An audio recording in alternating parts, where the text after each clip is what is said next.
I lived in about 12 foster homes. I wanted a family that can put me in football and baseball and play all the sports. Shakespeare said, "What's in a name," right?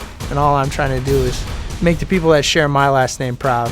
On that one, you gotta be on that wing. Everybody jokes around and said, you're playing well because your wife is here. A lot of that is true.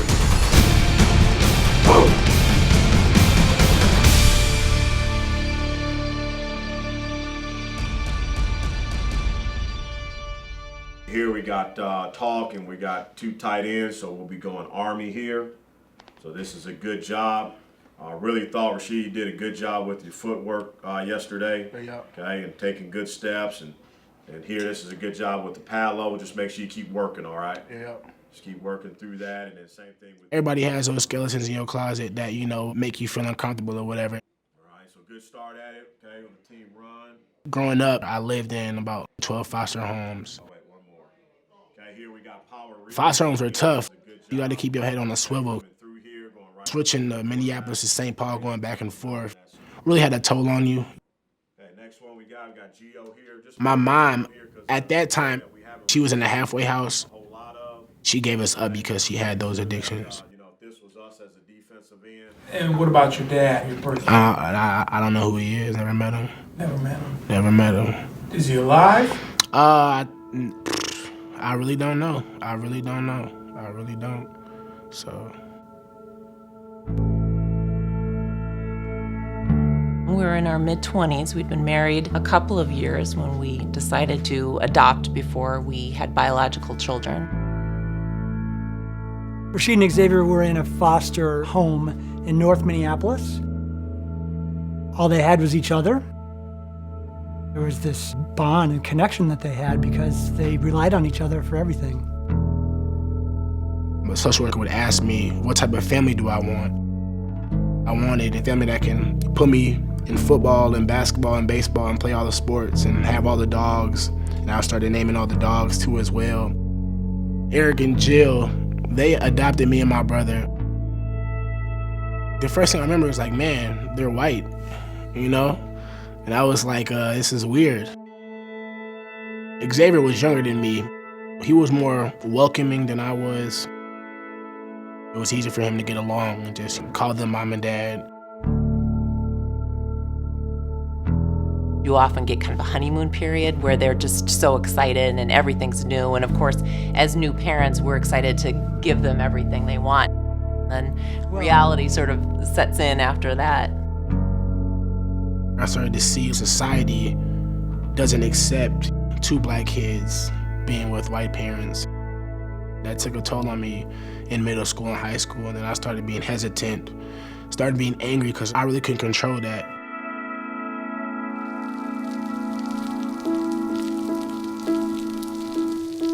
Here we go fast. Let's go attack. Ready, set. 8-31, hut. Going through your senior season, I think with every game, every practice that you have, you know, you try to take more advantage of it. Going back to my freshman year when I was named the starter, it was an awesome experience. Scheelhaase fooled everybody on the bootleg, and he's going to walk in for an Illinois touchdown. Going to the Texas Bowl, facing Robert Griffin III and beating him. Sophomore season was a little bit different, but it's still great that we got an opportunity to go to a bowl game, you know, win the Kraft Fight Hunger Bowl against UCLA. I think I had really high expectations for last season.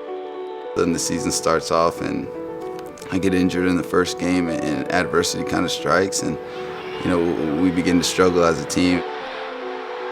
The lowest part was just ending up, you know, 2-10. I challenged them on what do you want this program to be known as? What type of legacy do you seniors want to leave?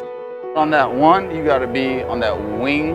You gotta be on that other side. In the off season, a lot of us would come together, almost every week and just talk about, you know, the things that had gone well that week, the things that hadn't gone well, and how we were gonna fix that.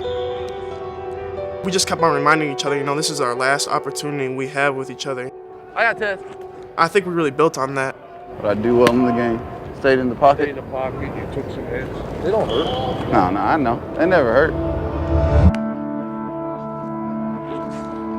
There's definitely a challenge being on the 4th offensive coordinator. Obviously, you wish you had, you know, worked with one person the whole time, but Coach Cupid came in and just had a plan for me. We took a guy that had some downs in his career but had a lot of ups and tried to get him back to that player that he was early in his career and try to get him to a level of throwing the football that hasn't really been asked about him in the 3 previous years.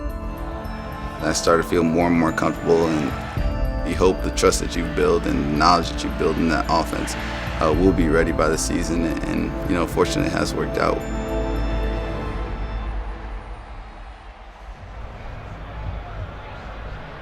There's a reason people change their names. I wasn't necessarily real keen on that, but I love being a part of the family that I am a part of now. When I got my divorce, I returned to my maiden name.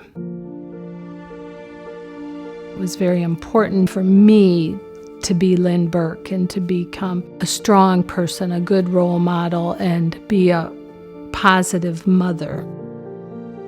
James and Jake and I had lived in an abusive, unhealthy environment. I have sole care and custody of James and Jake, with visitation only upon my agreement. My sister asked me if I ever thought I would get married again, and I said, well, of course. I thought, well, if I'm going to do it again, I better know what I want this time. So I went home and I wrote out a list of my very simple things that I wanted in a man.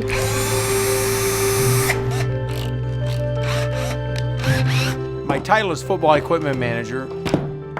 To be around our football facilities since the fall of '79 basically has been incredible. I had been married before and Lynn had been married before.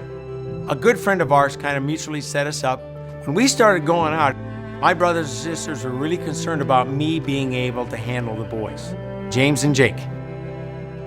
I think for somebody who's 11 years old, to have somebody strong, male figure come into your life and you as a kid not know them or have any control over that can kind of be shocking. The one thing that I assured them from the first time that we met to this day is that I wasn't going to go away, that I'd always tell the truth, and more than anything else, I would always, always, always be there for them.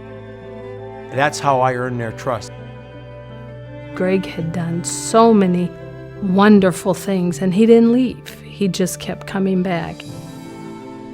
We got married in May of 2003. The thing I remember about that day is the smile on their faces. Do you know they had their wedding in our house? Once they got pretty serious, they asked us about hosting their wedding. I was a thrill to be part of that and got a chance to meet Lynn's entire family. When Greg and I got married, we had conversations about having a different last name than Greg and I. I had finished the school year 2003 with my former last name, and that next school year I started as James Morris. Shakespeare said, what's in a name, right? And all I'm trying to do is make the people that share my last name proud.